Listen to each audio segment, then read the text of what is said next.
Buenas tardes, mi nombre es Manolo Salvador y yo soy desde hace 15 años el médico de la unidad de terapéutica hiperbárica del Hospital General de Castellón. En primer lugar quiero agradecer al ICASEL la oportunidad de estar aquí hablando con ustedes. Y bueno, yo soy traumatólogo de formación. Los traumatólogos somos en cierto modo poco médicos del trabajo. Y los médicos hiperbaristas somos médicos o sea, empezamos siendo médicos del trabajo hace 150 años, porque realmente nuestra misión de ser en un principio fue atender a aquellos trabajadores que sufrían lesiones después de trabajar en un medio hiperbárico. Por eso, pues solicité de una médico del trabajo que colaboró mucho tiempo con nosotros en nuestra cámara hiperbárica y elaboró el plan de prevención de riesgos de nuestros trabajadores, porque nuestros trabajadores a fin de cuentas son buzos profesionales que entran todos los... Bueno, yo también entro, pero yo no entro todos los días. Entran todos los días en la cámara hiperbárica y están expuestos a una exposición hiperbárica. Bueno, pues ellos llevarán en estos 15 años pues más de 3.000 horas cada uno de inmersiones. Y elaboraron también el reconocimiento médico específico para nuestros trabajadores de la unidad hiperbárica.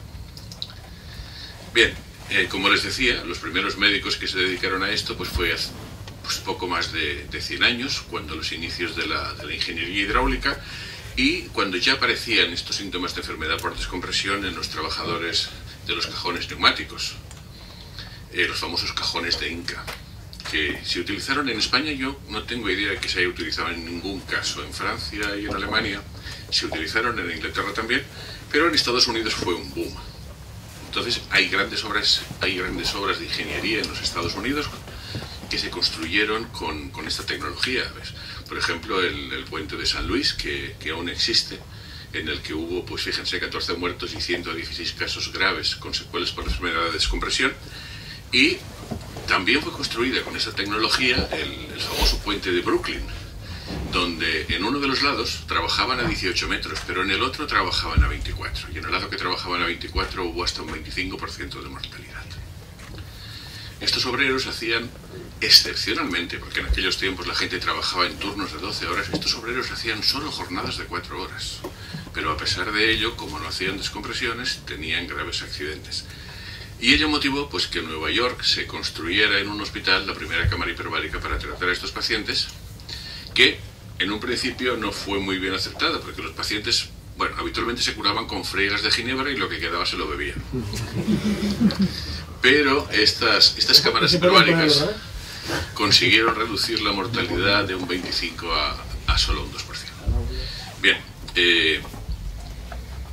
los médicos de los trabajadores de las cámaras hiperbáricas empezaron a ser también los médicos de los buceadores recreativos hace muy poco, hace 60 años, y la medicina hiperbárica, que es el trabajo nuestro de cada día, pues empezó en Holanda en los años 60, o sea, 50 años, son especialidades mucho más jóvenes. Pero bueno, hoy en día los médicos hiperbaristas que trabajan junto con los médicos de trabajo, pues nos encontramos que el ambiente laboral ha cambiado muchísimo.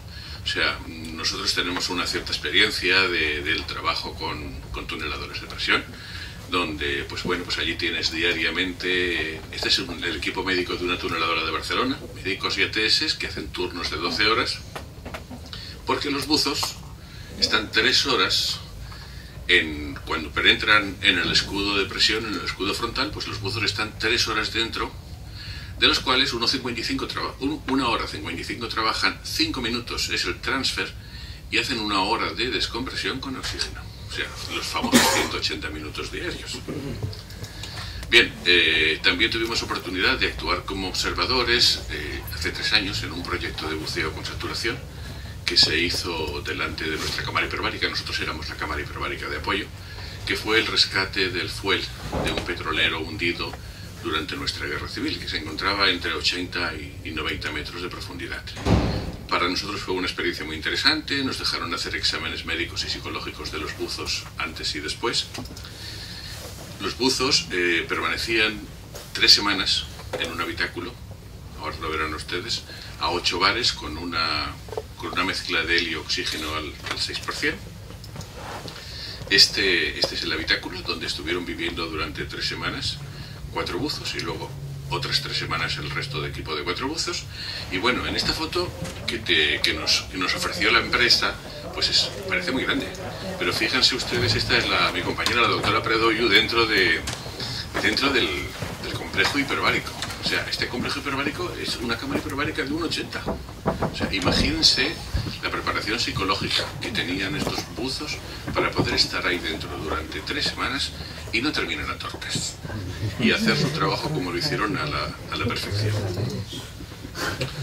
Bueno, esto, por ejemplo, esto que les pongo aquí viene a cuento porque hace 3 semanas yo tuve que ir a juicio a defender a un buzo profesional al cual una importante aseguradora le negaba una indemnización por un accidente de trabajo, porque la indemnizadora decía que la enfermedad por descompresión es una enfermedad, y claro, la póliza era una póliza de accidentes. Afortunadamente, el boletín oficial del Estado es muy claro, y en las normas de seguridad, al final, donde vienen las definiciones, dice accidente disbárico de buceo. Accidente de buceo relacionado directamente con los cambios en la presión ambiental. Los más importantes son la enfermedad por descompresión y el síndrome de hipertensión intratorácica. No hubo problema. El juez dijo, tiene usted razón, que le paguen. Bien. Eso es importante para todos nosotros. La enfermedad por descompresión es un accidente. En primer lugar, hay que identificar a la población afectada por este tipo de accidentes disbáricos. Y verán que entre todos ellos estamos también el personal sanitario de las cámaras hiperbáricas, los buzos deportivos y recreativos, y a nosotros nos preocupa, bueno, a mí como médico, nosotros tenemos en los 15 años hemos tenido pues, casi 200 accidentes disbáricos urgentes que hemos tratado en cámara hiperbárica. Eso es muy poco comparado con los 60.000 tratamientos y las 9.800 veces que hemos puesto la cámara en presión, pero la inmensa mayoría de los accidentes disbáricos que hemos recibido eran buceadores recreativos. Por eso, es decir, a nosotros nos preocupa los profesionales y los recreativos. Los profesionales solían venir siempre teniendo un protocolo de evacuación mucho más correcto y llegaban mucho antes y mucho mejor que los recreativos. O sea, que sí que se notaba que las empresas iban haciendo bien los deberes con los planes de prevención de riesgos. Bien, esto busqué en internet documentos, hay un par de documentos muy interesantes elaborados por los sindicatos, pero en cuanto a estadísticas, pues bueno, pues lo que han comentado mis compañeros, es muy difícil encontrar estadísticas fiables de accidentes de buceo, porque además cuando encuentras algo, se mezclan los accidentes disbáricos con los traumatismos, que por fortuna hay muchísimos más traumatismos en el trabajo habitual que en accidentes disbáricos.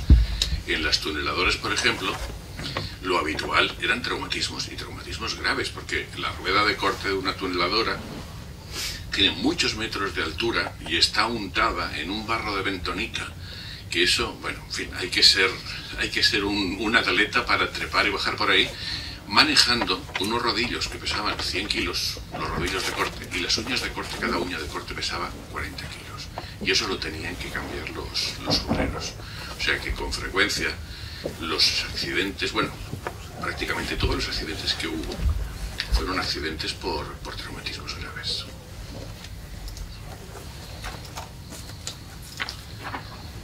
Bien, no voy a insistir en la necesidad de un registro nacional de siniestralidad por los accidentes de buceo y de una mayor colaboración, porque a fin de cuentas a nosotros, cuando nos llegaba un buceador accidentado, siempre pensábamos, esto se hubiera podido evitar. Cuando nos enterábamos de que un buceador había fallecido, intentábamos averiguar por qué había fallecido. Y también por la misma razón, o sea, dices, ha fallecido, ¿y por qué ha fallecido? Pues ha fallecido porque estaba solo y tuvo un problema y claro, nadie pudo reaccionar. Y bueno, es eso, quiere decir que ese ha sido siempre nuestro interés, preguntar y decir, este accidente se hubiera podido evitar, este accidente era evitable. Bien, los riesgos característicos y sus efectos sobre la salud. Yo voy a hablarles sobre todo de mi experiencia y de lo que he aprendido de los otros médicos del hospital cuando hemos valorado conjuntamente los buzos accidentados. Pero quiero comentarles unas imágenes.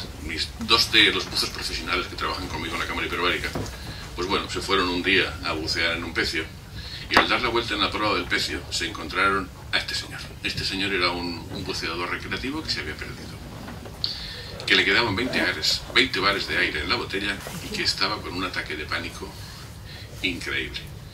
Uno de los dos, que es buceador lleva un latiguillo de 2 metros, le pasó su latiguillo y lleva un Octopus Apex, mientras que el otro se quitaba las aletas, examinaba y se preparaba para poderlo liberar, porque como verán ustedes, pues fíjense, las aletas estaban debajo de la red, o sea, el pobre estaba cazado como un pobre pez. Y bien, como ellos a lo que habían ido era hacer fotografías, pues aprovecharon y documentaron el accidente. Este accidente, por desgracia, no es inhabitual, tanto en buzos recreativos como en buzos profesionales. De hecho, en nuestra comunidad un conocido jefe de empresa fue un día a filmar un emisario y se quedó en un tresmayo a 28 metros de profundidad. Bueno, de los disbarismos, vamos a comenzar por los barotraumas. Los barotraumas vienen en todos los libros y a ustedes, que son hoy en esta sala mayoritariamente buceadores profesionales, ¿qué les voy a explicar de los barotraumas de Beidou? Pues muy poco. Pero lo que sí que quiero decirles es que la experiencia que nosotros tenemos con los buzos profesionales es las lesiones crónicas que vemos en los oídos de los buzos profesionales y que no están recogidas explícitamente como enfermedad profesional. Como todos ustedes saben, los volúmenes varían muy rápidamente y eso tiene una implicación sobre la caja del tímpano, sobre todo si los buzos se ven obligados a hacer un trabajo de estas características. O sea, estos son gráficos de buzos acuicultores que yo he tratado en nuestra cámara hiperbárica. Fíjense ustedes, o sea, en una hora de trabajo, el buzo, la cantidad de descensos que hace a 30-35 metros, subidas y bajadas, subidas y bajadas, subidas y bajadas. El trabajo del acuicultor es un trabajo muy particular. Las técnicas de buceo del acuicultor habitualmente no tienen nada que ver con las técnicas de buceo del buzo profesional, comercial o industrial. Pero estos buzos acuicultores, y nosotros hemos visto, porque en nuestra zona hay muchas granjas de lubinas y de doradas, pues hemos visto que estos buzos consultan frecuentemente por hipoacusias. O sea, empiezan a quedarse sordos. Primero se quedan sordos para los sonidos más agudos, pero llega un momento que se quedan sordos para las frecuencias conversacionales. Te entienden mal, o sea, les estás hablando y te tienen que mirar y tienes que hablarles alto y tienen dificultad.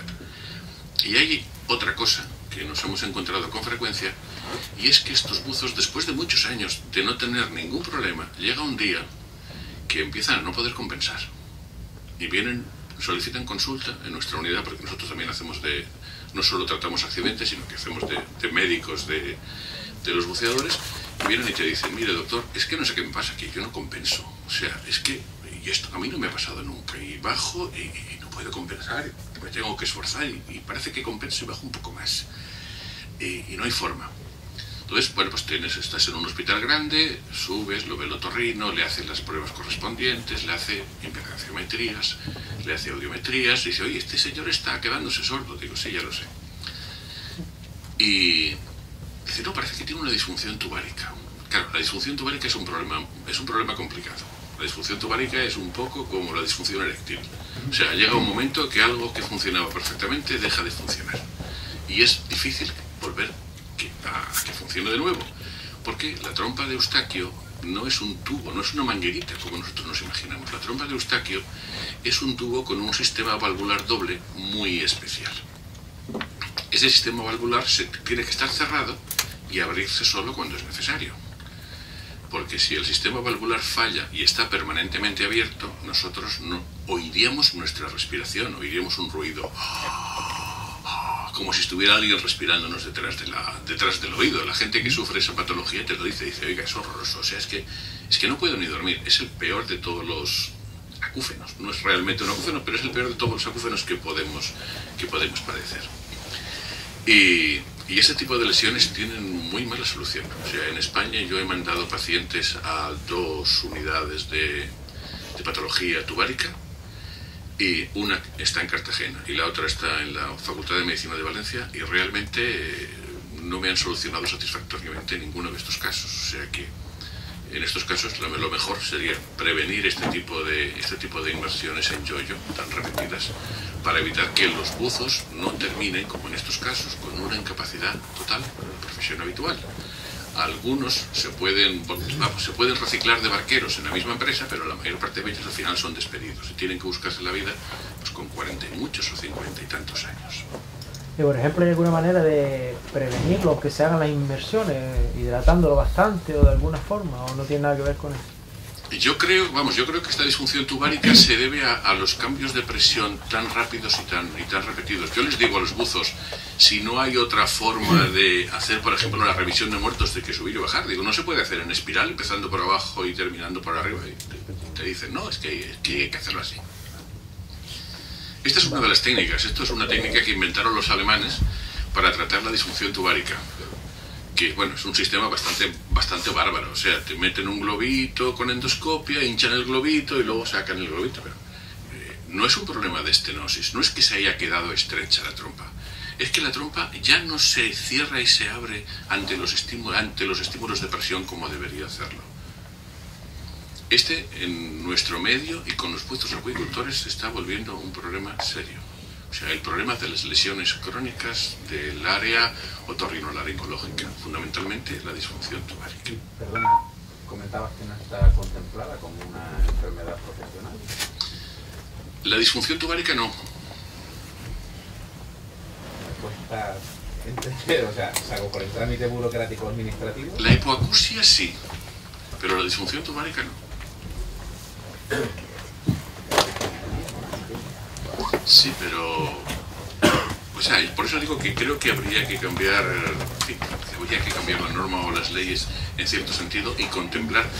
La acuicultura es una actividad que lleva muy pocos años, es una actividad muy joven y es lógico que una actividad nueva genere una patología nueva, y esa patología nueva debe generar un plan de prevención de riesgos y, bueno, y al mismo tiempo intentar curar a aquellos que ya la sufren.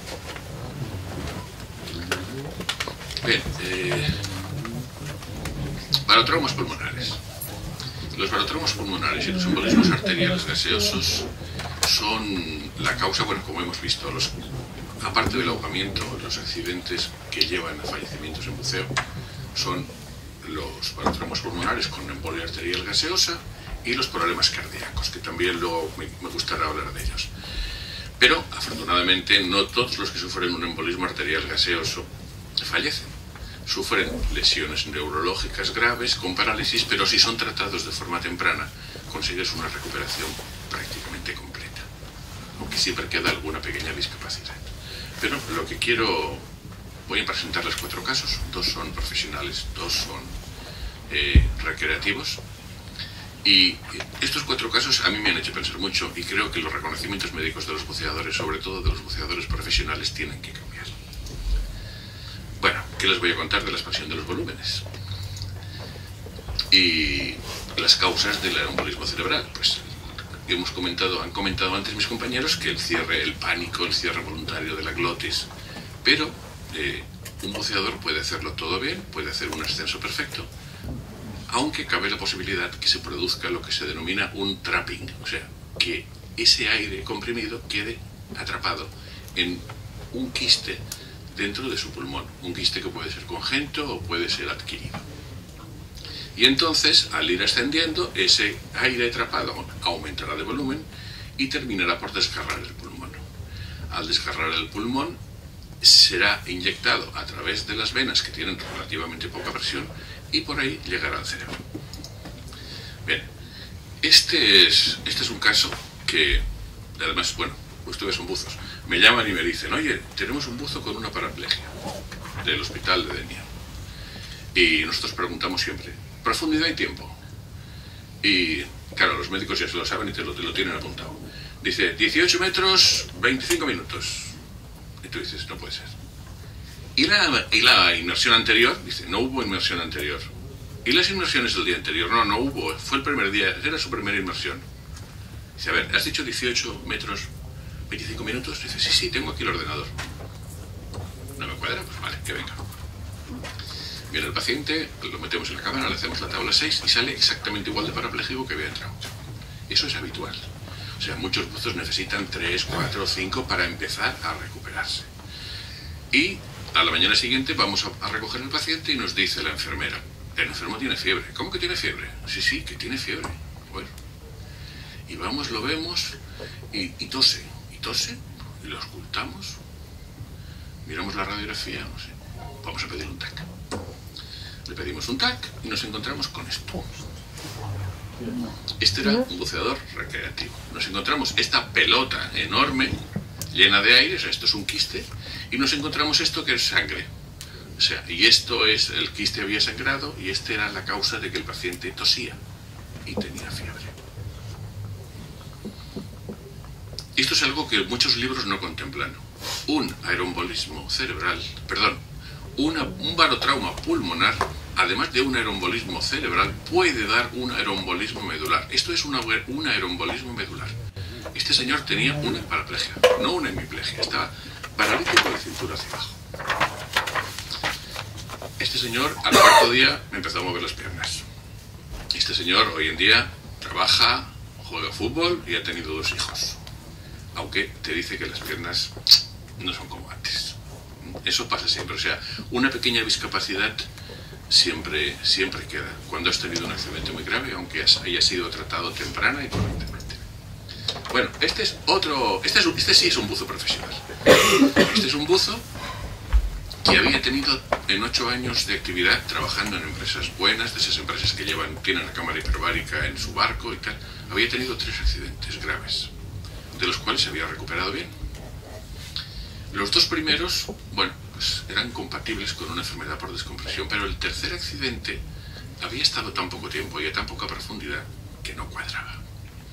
Y entonces el buzo vino a verme y me trajo los informes y yo le digo: ¿dónde? Digo, ¿tú tienes radiografías y tal? Sí, sí, yo lo guardo todo. Yo había pasado reconocimiento durante esos 8 años en 3 sitios muy prestigiosos. Instituto Social de la Marina, en Aberdeen, porque estuvo trabajando en una empresa escocesa, y en el Hospital Militar de Bangkok.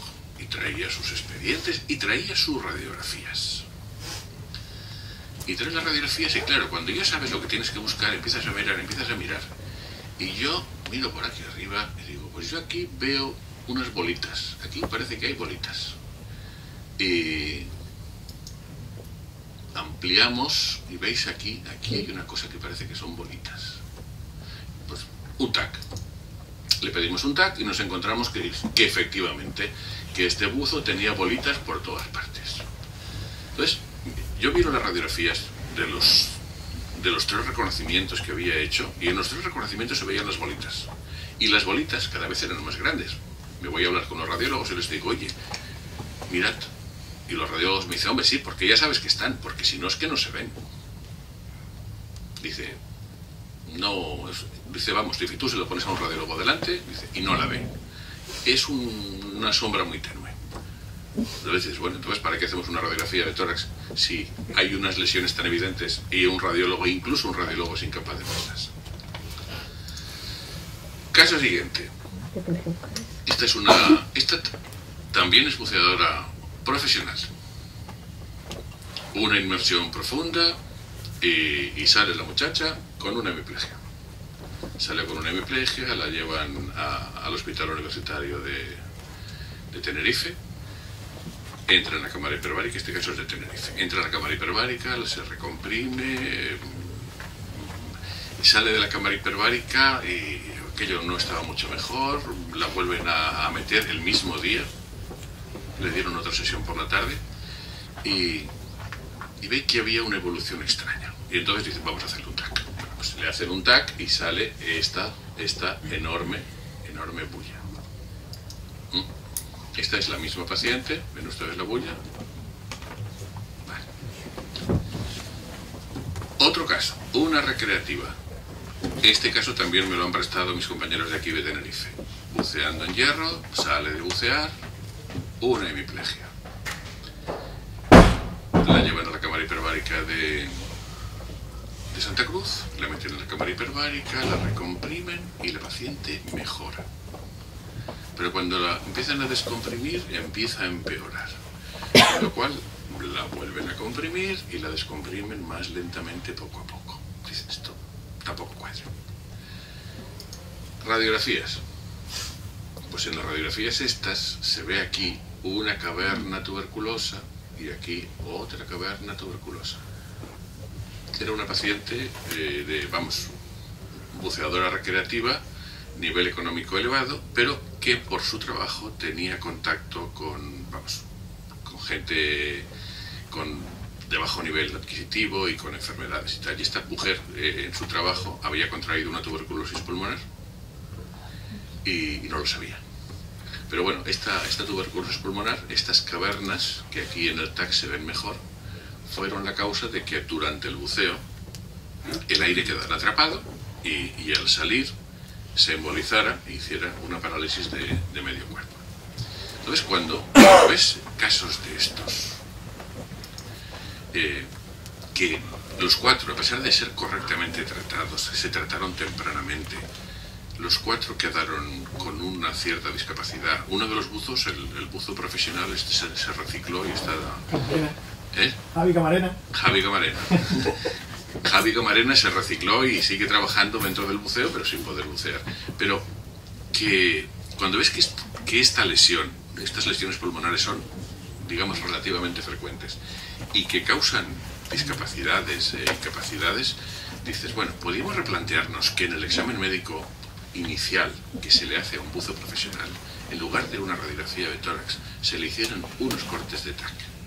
Hoy en día, un TAC moderno de esos que se llama de rápida adquisición de imágenes irradia muy poco, y te hace las imágenes en 30 segundos, te hace y ya lo tienes. Y entonces ya tienes una tranquilidad de que no tienes ninguna lesión de estas congénitas. Una cuestión. Nos está costando la misma vida que nos haga reconocimiento médico por el ISM. Figúrese usted que llegue usted al ISM y le diga, y también me tiene que hacer un TAC.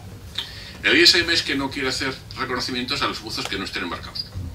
En Valencia pasa igual. En Valencia dice, ¿usted está embarcado? No. Y hay una orden explícita que eso va a cambiar. El 1 de enero ya. Ahora tienen que hacerlos a todos. Sí. Desde el 1 de enero. Lo que pasa es que, vamos a ver, si un reconocimiento lo haces con mala gana, pues vale más que no lo hagas. Ahí. Eso. Bien. Perdona, ¿hay algún protocolo a seguir en temas No, de reconocimiento pero médico? eso es una ventaja y una desventaja. O sea, yo buceé durante muchos años, ahora no buceo porque yo a mí mismo no me doy el apto, estoy un poco pasado de peso y no es, ¿sabes? O sea, hay que ser riguroso con los demás y con uno mismo. Entonces, hace muchos años, pues el reconocimiento médico de buceo exigía analítica, examen, los dientes, era muy importante, radiografía de tórax, electrocardiograma y electroencefalograma, por si tenías un foco epiléptico y no lo sabías. Pero las normas actuales dejan a criterio del médico las pruebas que tengas que realizar. Entonces, bueno, pues, el médico puede pedirle al buceador un TAC. O sea, no es ningún problema. Lo mismo que ahora veremos otras cosas relativas a forámenes ovales y corazones envejecidos. Porque los corazones envejecidos son una causa importante de mortalidad en los buceadores. Bueno, enfermedad por descompresión. Hoy el público es un poco de lujo de buceadores profesionales y yo de esto no tengo que explicarles muchas cosas, pero sí que quería explicarles algo. El tiempo en el fondo y la presión, el tiempo y la profundidad que te encuentres es determinante para la cantidad de gas que se disuelve en nuestros líquidos orgánicos. Pero ese gas se va a comportar de formas diferentes. Yo ayer lo comentaba en Santa Cruz, tú tienes 2 botellas de Coca-Cola que tienen la misma cantidad de gas. Si una botella la agitas y la otra no, verás que se comportan de forma completamente diferente. Y se comportan de forma diferente porque en una botella, al agitarla, has creado lo que se llaman núcleos de burbuja. En un líquido, aunque haya mucho gas disuelto, para formarse una burbuja hay que romper una tensión superficial muy fuerte. Si agitas el líquido, se hacen remolinos y eso favorece la formación de microburbujas. Esas microburbujas son las responsables de que cuando tú abras la botella o abras el bote o la botella de cava, el gas que está disuelto en el líquido se desprenda de manera explosiva. Y esa es la explicación de por qué a veces dos buzos que han estado al mismo tiempo a la misma profundidad, uno tiene un ataque y el otro no. Pero, bueno, quería comentarles también una cosa, y es que dices, bueno, núcleos de burbuja. ¿Y por qué se pueden formar núcleos de burbuja en nuestra circulación sanguínea? Pues porque estemos haciendo un trabajo intenso y el corazón esté acelerado, pum, pum, pum, pum. Porque tengamos una cierta edad y las paredes de nuestras arterias ya no son lisas, sino que tienen los pegotitos esos que se llaman ateromas calcificados. Eso crea un flujo turbulento y ahí se forman burbujas. Es importante saber si uno tiene una alteración de una válvula cardíaca, o sea, una válvula del corazón que se abre y se cierra correctamente, el flujo es laminar, pero si la válvula se abre parcialmente y no se cierra del todo, o sea, la sangre que pasa tiene flujo turbulento y la que retrocede por regurgitación también. Entonces, el estado del corazón y la edad de un buzo también es determinante para que nosotros suframos una enfermedad por descompresión. Pero fíjense en una cosa, estamos hablando de burbujas. Las burbujas son las que ocasionan las enfermedades por descompresión que se denominan embolígenas. ¿Por qué hay enfermedad por descompresión que no es embolígena? Es decir, no depende de las burbujas que circulan por los tejidos.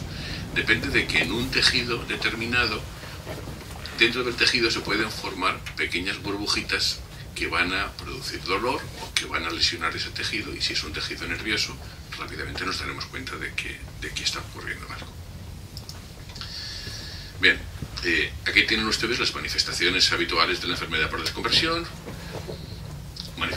La fatiga normal, que es el primer síntoma. La fatiga normal indica que están llegando burbujas al filtro pulmonar. El filtro pulmonar es un filtro muy eficaz. En condiciones normales, un buzo joven puede hacer muchas barbaridades y no le pasará nada, porque todas las burbujas que se lleguen se irán quedando en el filtro pulmonar.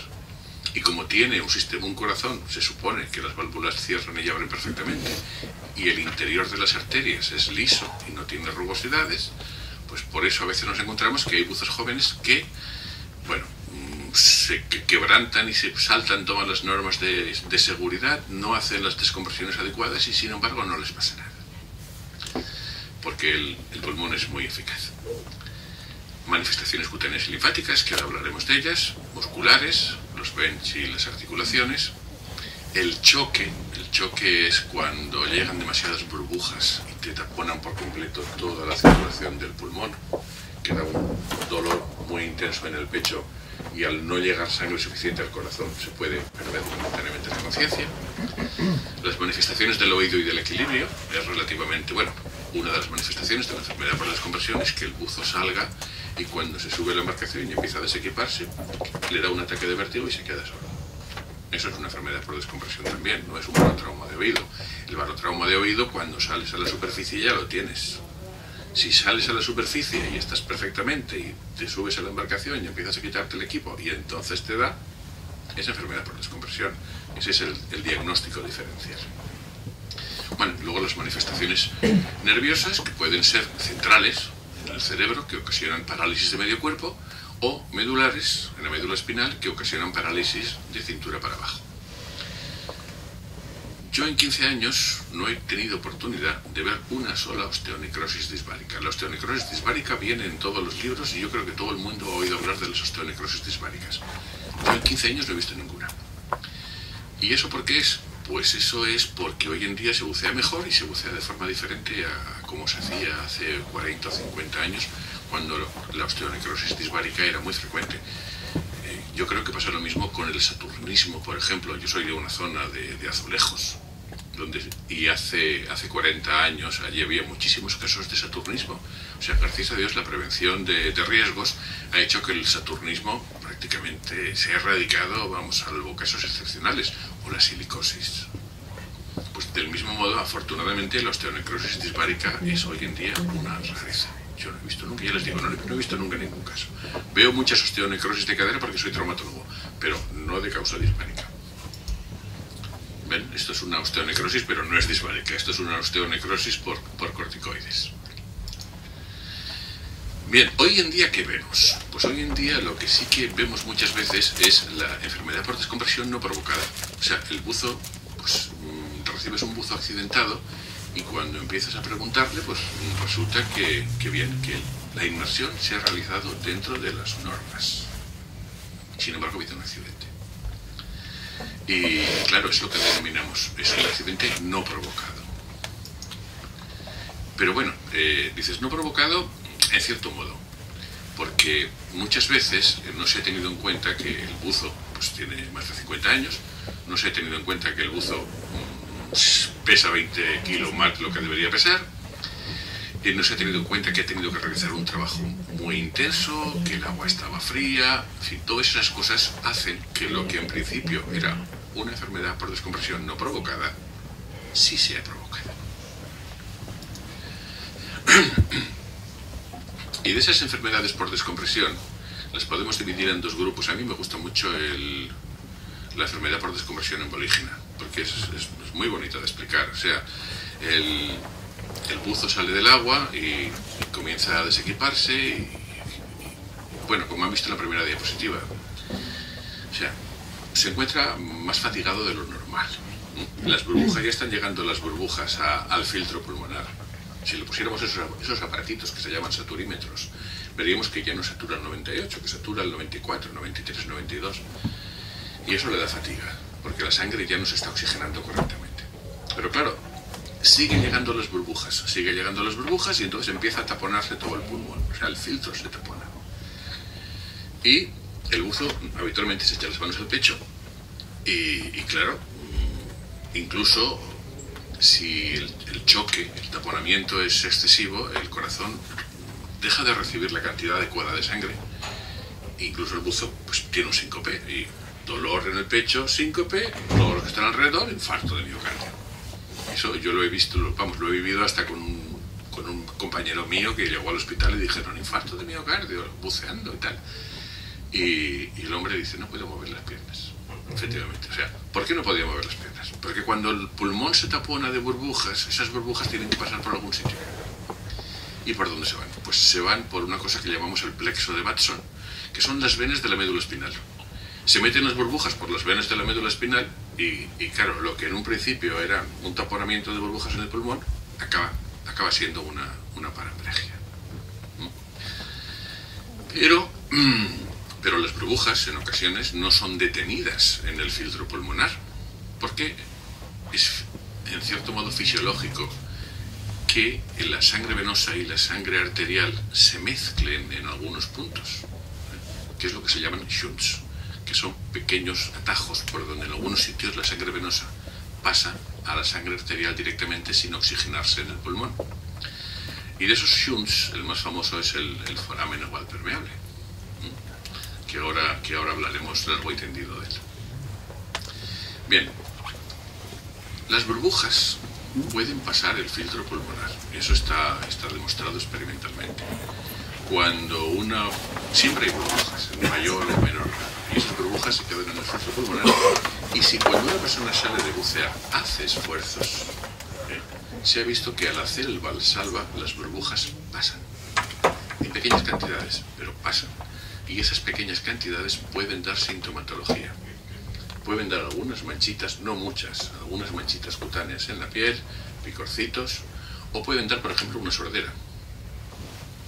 ¿Por qué? Pues porque del corazón sale la aorta, de la aorta sale la carótida interna y de la carótida interna sale la arteria que va al oído. O sea, esto va todo recto. Entonces se mete por ahí una burbujita y el buzo que sale del agua y se está quitando el equipaje, de momento todo le da vueltas y tal y cual, y de momento, bueno, pasan unos minutos, se recupera y se da cuenta de que no oye nada, oye un acufe.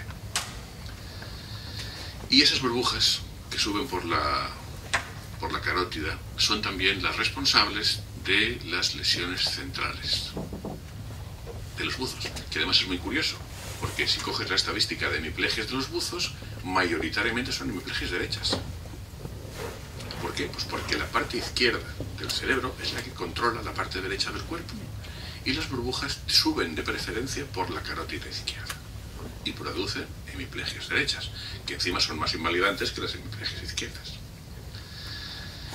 Bien, solo quedan en el capítulo de enfermedad por descompresión no embolígena los famosos vents, o sea, en los músculos, en las bolsas serosas de las articulaciones se forman burbujitas. Y esas burbujitas producen los dolores articulares que nosotros llamamos, bueno, los ingleses llaman vents, que quiere decir ir doblado, y en Sudamérica le llaman combadura, que quiere decir lo mismo, que, o sea, que vas doblado. Y también esas burbujitas se pueden desprender en otros tejidos, se pueden desprender en tejidos nerviosos y pueden dar ocasión a lesiones neurológicas. Yo, por ejemplo, uno de los casos que comento muchas veces es una buceadora que el sábado por la mañana y por la tarde hace 2 inmersiones largas y profundas y el domingo por la mañana se va a la montaña.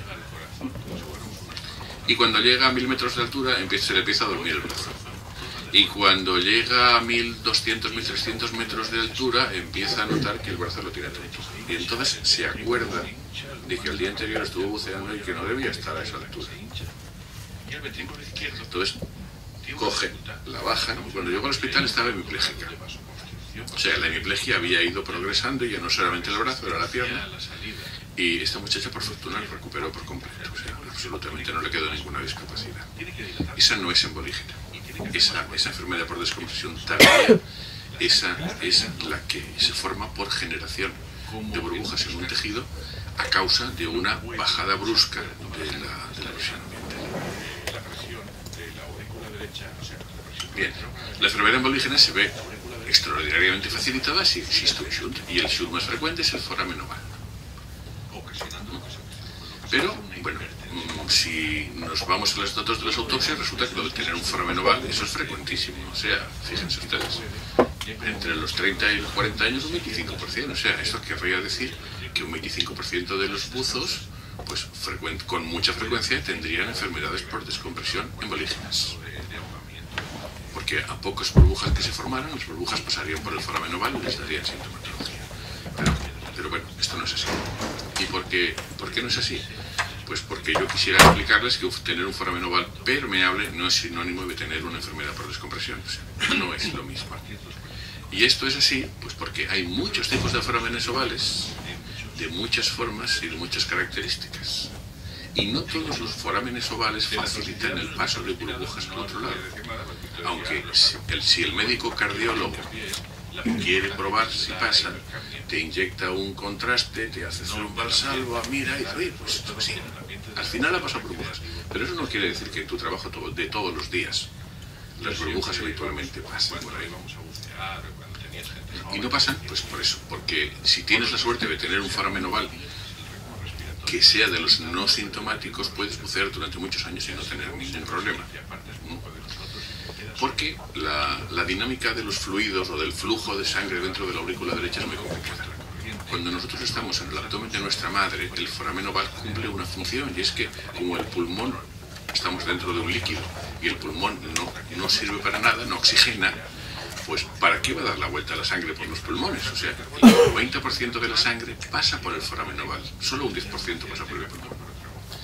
Y para que la sangre pase por el foramen oval, pues la naturaleza ha previsto unas estructuras que son como unas toberas que dirigen el flujo de las cavas. O sea, las venas cavas son 2 mangueras que están a 180 grados una de la otra. Una baja por arriba, la otra por abajo. Pero tienen que girar 90 grados, tienen que girar 90 grados a la izquierda.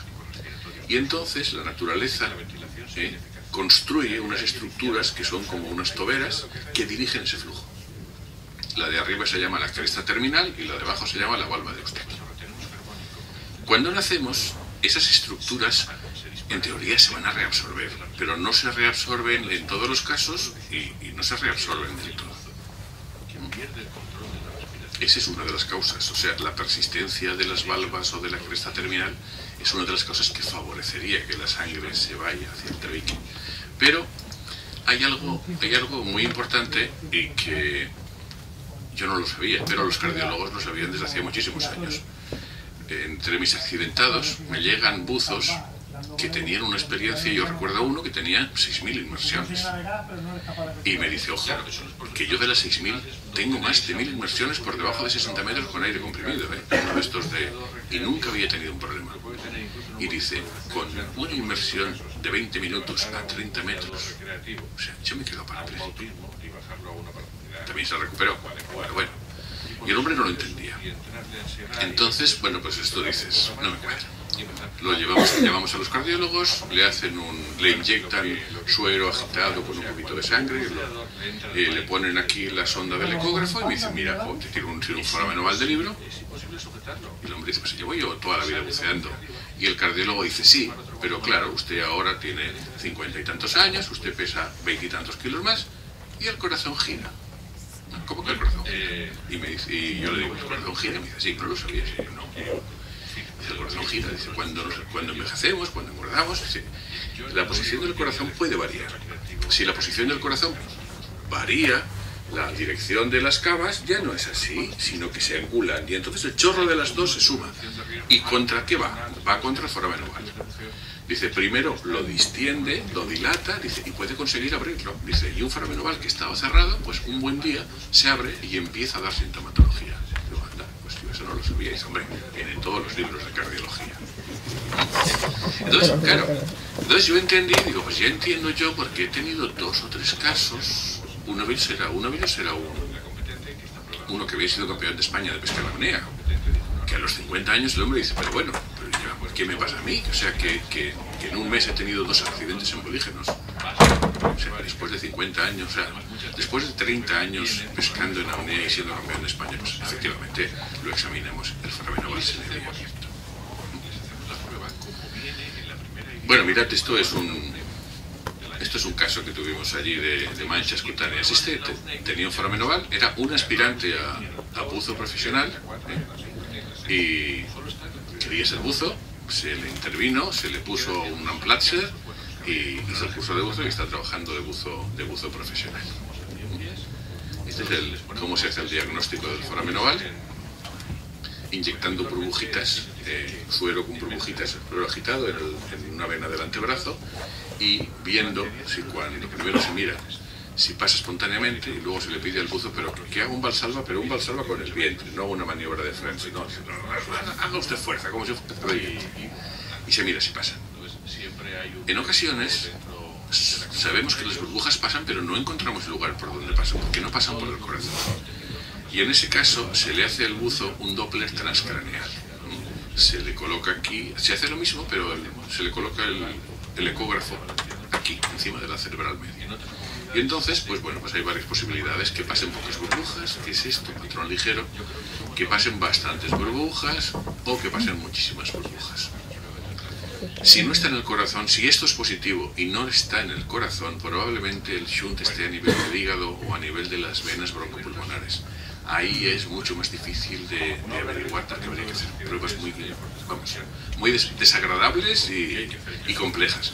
Y habitualmente cuando encontramos esto le decimos al buzo, mire, usted tiene un shunt, no sabemos dónde lo tiene, probablemente en el hígado y tal, pero no puede usted seguir buceando después de haber tenido un accidente o 2 accidentes, porque lo que sí que está claro es que cuando un foramen oval da accidentes, o sea, cuando se vuelve sintomático, cuando da un accidente, si el buzo sigue buceando, volverá a tener otro accidente y volverá a tener otro accidente. Esto nosotros lo hemos visto en buceadores deportivos, que les hemos dicho, usted no puede bucear. Y bueno, se bajan a 10 metros, esto va bien, bajan a 12, y el tercer día bajan a 15 y cada pum. Los vuelves a tener en el hospital y dices, pero eso burro. Pero no te hemos dicho que con el foramen oval que tienes no puedes bucear. No, ya, pero yo pensaba. En fin. Este es el dispositivo Amplatzer. Hoy en día, en muchos casos, para un buzo profesional, tener un foramen oval sintomático no es causa de incapacidad para profesión habitual. Habitualmente, en casi todos los casos, se puede colocar, esto se coloca a través de una vena, desde la ingle, se funciona la vena desde la ingle, se llega a la aurícula derecha, y entonces es curioso, vean ustedes, es un doble paraguas. Se abre el primer paraguas, se tracciona y luego se abre el segundo paraguas, y entre los 2 paraguas Bueno, esto es un payete, ¿no? Ustedes como dos profesionales de payetes saben un montón. O sea, ¿qué les voy a decir? Entonces, hay que esperar unos meses. Esto se epiteliza, o sea, la piel de dentro del corazón, el endotelio crece por encima y al cabo de unos meses puede bucear. O sea, hace muy pocos días me llamó un buzo profesional y me dijo, ya me han operado. Me ha dicho el médico que en 3 meses venga, me vuelve a hacer la prueba y probablemente ya podré volver a empezar a trabajar. Bueno, esto es el resumen un poco. La conclusión sobre los forámenes ovales. ¿Debe incluirse la investigación de un foramen oval en el reconocimiento inicial de un buzo? En mi opinión, no. ¿Por qué? Pues porque nos encontraríamos que un 25% de los buzos tienen foramen oval. Pero si ese foramen oval no es sintomático,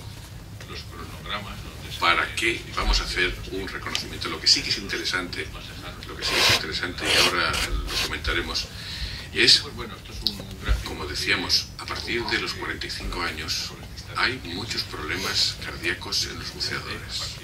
Lo que sí que es interesante es, a partir de esa edad, introducir en el reconocimiento médico de los buceadores profesionales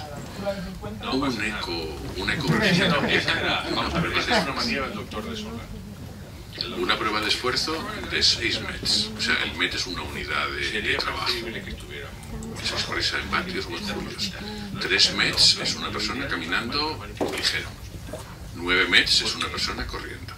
Entonces se considera que un buzo debería ser capaz de desarrollar un esfuerzo de 6 METs durante 10 minutos seguidos. ¿Eso cómo se hace? Pues eso se hace en una bicicleta ergométrica con una rueda de estas elípticas. Eso es una prueba sencilla y barata de hacer. Y hacer una ecografía cardíaca, para mí, a los 45 años es muy importante, porque a los 45 años el corazón no es el mismo que tenías cuando tenías 20. El estar sumergido, o sea, el estar sumergido hace que el corazón trabaje en unas condiciones muy especiales. Cuando estamos en un ambiente ingrávido, la sangre llega al corazón como si fuéramos un astronauta. O sea, cuando estás dentro del agua, la sangre vuelve al corazón toda de golpe. Y la aurícula derecha se hincha. La aurícula derecha se hincha, el ventrículo se hincha, lo manda rápidamente al pulmón, llega a la aurícula izquierda que se hincha. Y el ventrículo izquierdo tiene una dificultad, porque como estamos en el agua y hay un cierto grado de vasoconstricción, porque siempre hay un poquito de hipotermia, la resistencia a la salida del ventrículo izquierdo aumenta. O sea, el ventrículo izquierdo tiene que hacer más fuerza, tiene que dilatarse más y tiene que hacer más fuerza para expulsar la sangre. La sangre que le está llegando en mucha cantidad.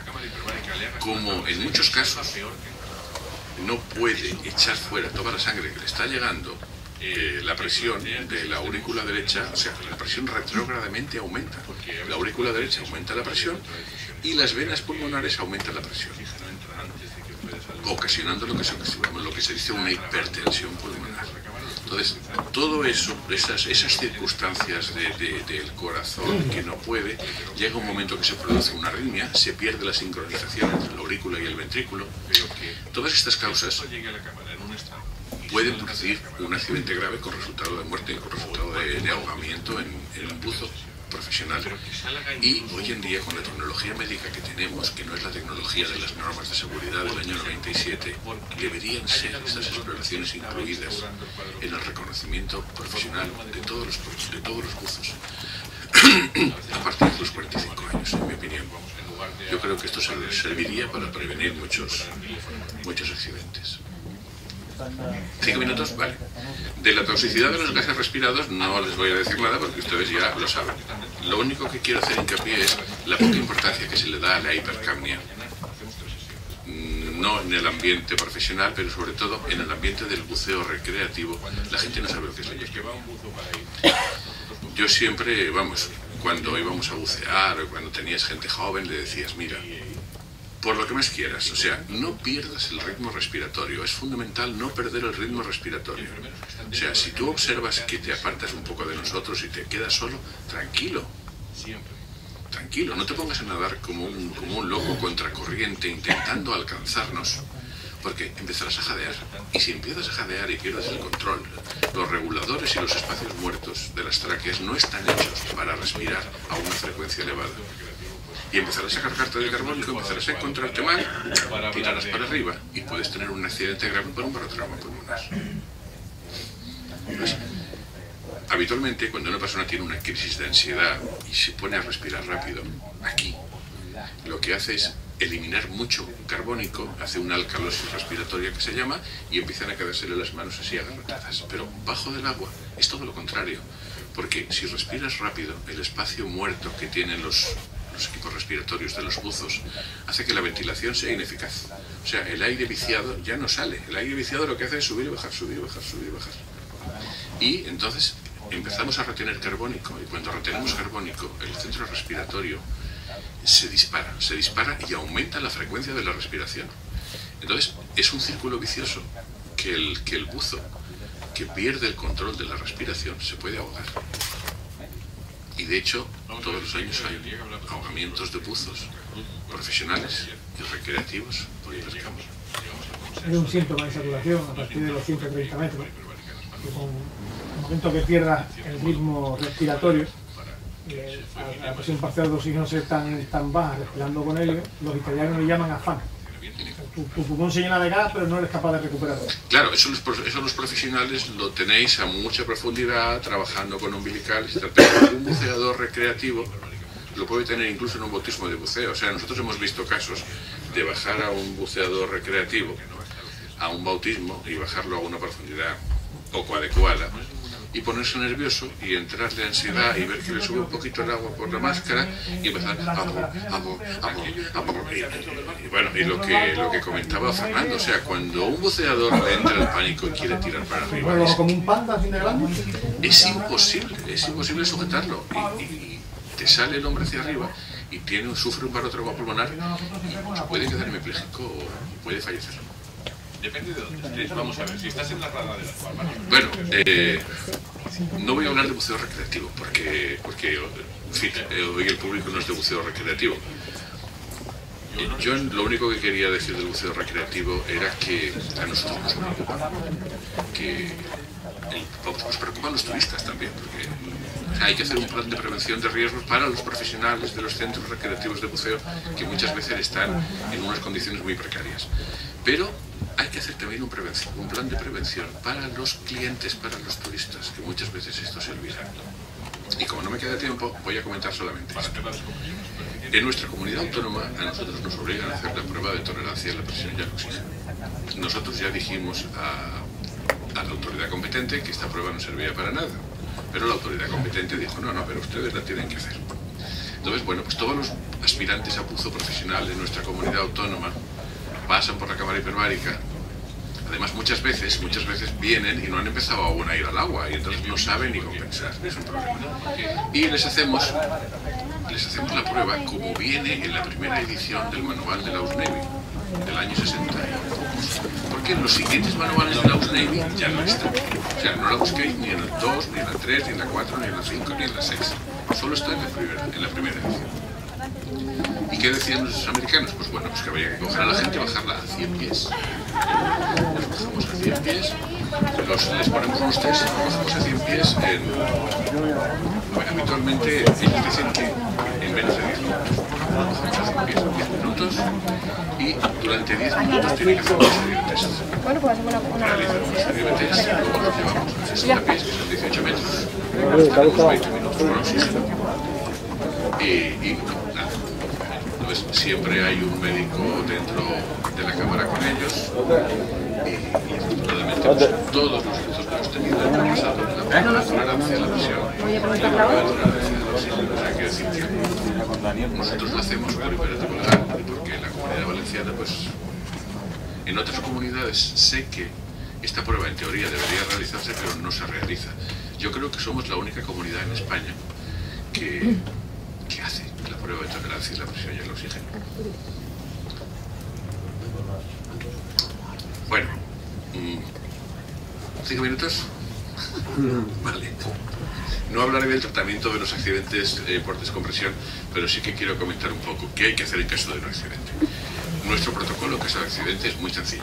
Llamar al 112, lo tenemos todo muy bien organizado, todo el mundo tiene un teléfono móvil, nosotros hablamos directamente con la gente que está con el accidentado, con el médico del SAMU, y nos reportan qué es lo que ocurre, y lo tenemos muy claro. O sea, oxígeno normovárico, que afortunadamente hoy en día lo suelen llevar en todas partes, oxígeno normovárico y líquido. El oxígeno normovárico es milagroso y maravilloso.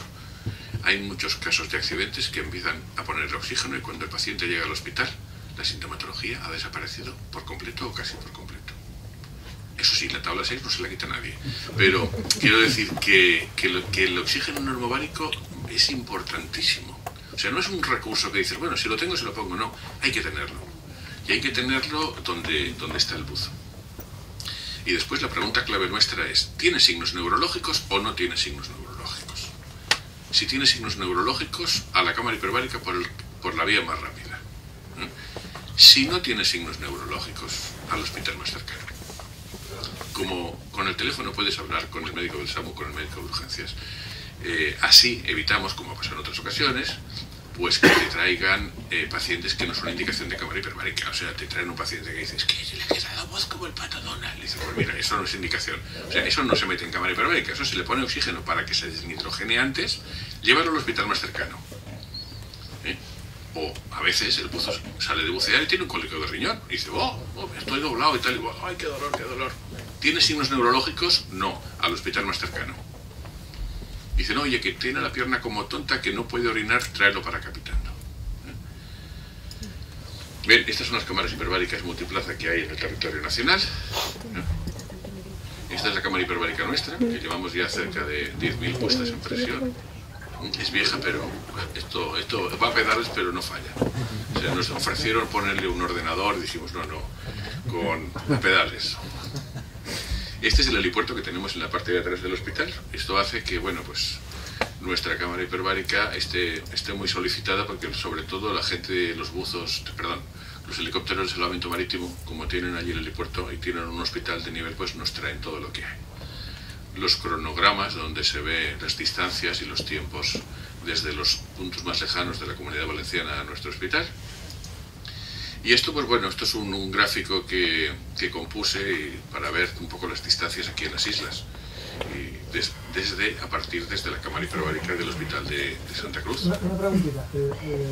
La cámara del Hospital de Santa Cruz, a la altura que se encuentra... No pasa nada. Esa era una manía del doctor de Sola. Que el doctor de Sola. Y encima la cámara de Tenerife la tiene a 600 metros. Vamos a ver. Sería preferible que estuviera un poco más abajo, pero es que está en un hospital. ¿Sabes? O sea, lo ideal de una cámara hiperbárica es que esté en un hospital. Porque un buzo con un accidente, como mínimo se lleva 2 sesiones, como mínimo, ¿eh? O sea, con unos vents como mínimo se lleva 2.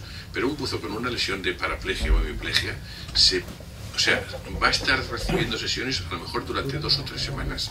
Y va a necesitar que lo vea el cardiólogo, va a necesitar que lo vea el neurólogo, fisioterapia, o sea... Pero entramos en la boletín oficial del Estado, te dice de que tienes que tener, que no puedes sobrepasar una altura. Entonces, sí, pero el helicóptero. Te trasladan aquí de Las Palmas, no te van a llevar barco. Pero lo que estaba yo comentando con Daniel, o sea, en los años que llevan en funcionamiento no se ha visto ningún caso claro de que el paciente se haya agravado por subir a 600 metros. Yo tengo que decir que a mí iba con unos síntomas y se me sumó un dolor también en la rodilla, que no era un dolor, no era una sintomatología muy grave, pero reconocer que en la subida del helicóptero sí lo noté.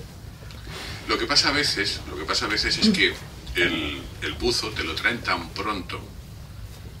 Tengo que hablar también sobre eso porque yo tardé 5 horas en ser desplazada a la cámara. A veces el buzo te lo trae, sí, pero no quiere decir nada, porque a veces la sintomatología empieza tarde. O sea, no es infrecuente que el buzo cuando llegue aún se aguante de pie, lo metas en la cámara hiperbárica, le hagas una tabla 6 y salga peor que entró. O sea, eso pasa a veces. Te planteas, nosotros tenemos mezclas de nitrox porque a veces te planteas si es un problema de contradifusión isobárica, que el oxígeno entra antes de que pueda salir el nitrógeno, y dices, bueno, ¿por qué se está agravando el buzo? Estoy dentro de la cámara, lo estoy presurizando, que nosotros habitualmente en ese caso lo que hacemos es ir más profundo. O sea, utilizamos una mezcla hiperóxica y nos vamos a 30 metros, o incluso más, si hace falta. Pero que el buzo llegue a la cámara en un estado y salga de la cámara después de una tabla 6 peor que entró, o bueno, igual es muy frecuente, de la primera sesión, pero que salga incluso un poco peor, y es eso, dices, ¿por qué sale un poco peor? ¿Porque ha llegado muy pronto y se estaba instaurando el cuadro clínico, o por un problema de contradifusión isobárica? A veces no lo sabes y tienes que tomar la decisión y dices, pues bueno, pues vamos, en lugar de a 18 nos vamos a 30 metros y le ponemos nitrox. ¿Qué pasa si la cámara hiperbárica está en uso? Ah, no pasa nada. Todos los que están, les echamos a todos los que están dentro. Vamos a ver, nosotros en el hospital, la cámara hiperbárica por la mañana hacemos 3 sesiones. Pero cuando nos avisan, los enfermos están con oxígeno, entonces no pasa nada. Cuando nos avisan y nos dicen, oye, que va un buzo para ahí, nosotros cogemos y le decimos al enfermero que está dentro, oye, vamos a cortar que hay un accidente. Y en 5 minutos o en 3 minutos para arriba. Los enfermeros que están dentro de la cámara hiperbárica hacen siempre la descompresión con oxígeno. Siempre. Hasta los 3 metros. A los 3 metros les quitamos a todos el oxígeno y pasan a aire. Y entonces están 3 minutos en aire y fuera.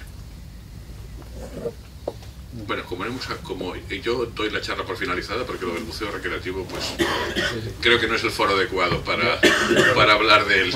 Me va a perdonar, pero necesito hacerle la pregunta que en las jornadas de Tenerife parece que levantó un poquito de ampollas en referencia a la necesidad, o no, o oportunidad, no digo necesidad, de disponer de una cámara hiperbárica in situ. En ningún caso, y por lo menos ese es el espíritu que desde la asociación se viene defendiendo, en ningún caso se pretende sustituir obviamente la asistencia hospitalaria. Se trata de prevenir la imposibilidad de traslado de un accidentado, en el caso hipotético, digamos, en el que nos encontramos, podría haber un accidente en Las Palmas que requiriera del traslado de un accidentado al hospital más próximo, que sería el caso de Tenerife, y que por condiciones climatológicas no fuera imposible, o sea, no fuera posible ese traslado por helicóptero o por medio. Vamos a ver, el día que hablamos nosotros en Santa Cruz, bueno, fue ayer, llegamos al consenso de que no es ninguna locura que haya una cámara hiperbárica en Las Palmas.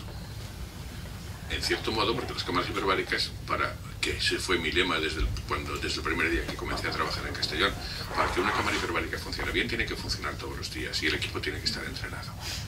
Entonces, ¿qué hacemos todos los días? Pues todos los días por nuestra cámara pasan 20 y tantos pacientes crónicos de medicina hiperbárica. Muchos son secuelas de radioterapia, aplastamientos, retrasos de cicatrización. O sea, una cámara hiperbárica no va a estar ociosa. Nosotros, de hecho, tenemos lista de espera. Entonces, no es ninguna locura que haya aquí una cámara hiperbárica.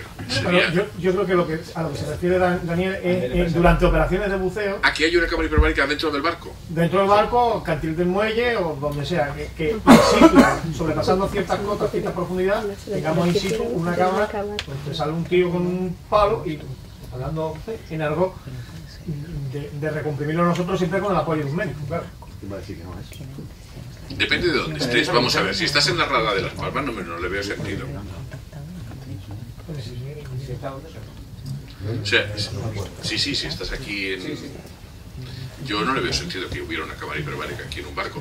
Ahora, si estás en un sitio perdido... Hablamos desde el punto de vista de la propia orden ministerial, establece unas recomendaciones de que se disponga de una cámara hiperbárica. En cualquier caso, las nuevas tablas, creo que se pretenden empezar a utilizar de forma un poco más legal, establecer la posibilidad de realizar las descompresiones en superficie en la cámara hiperbárica. Exacto. Luego, el hecho de disponer de una cámara hiperbárica... Para hacer la descompresión en superficie no es ninguna tontería. Exacto, pero en el caso de que sufriera algún tipo de accidente, el disponer de esa cámara hiperbárica como elemento, en coordinación con el médico especialista en medicina hiperbárica, ante la posibilidad de que el traslado supere la altitud, el tiempo de traslado o cualquier otra circunstancia, ¿supone eso algún problema? En mi opinión, sí. ¿Cuál? En mi opinión, sí, porque... Lo dejamos No, porque... para el coloquio, Thank you.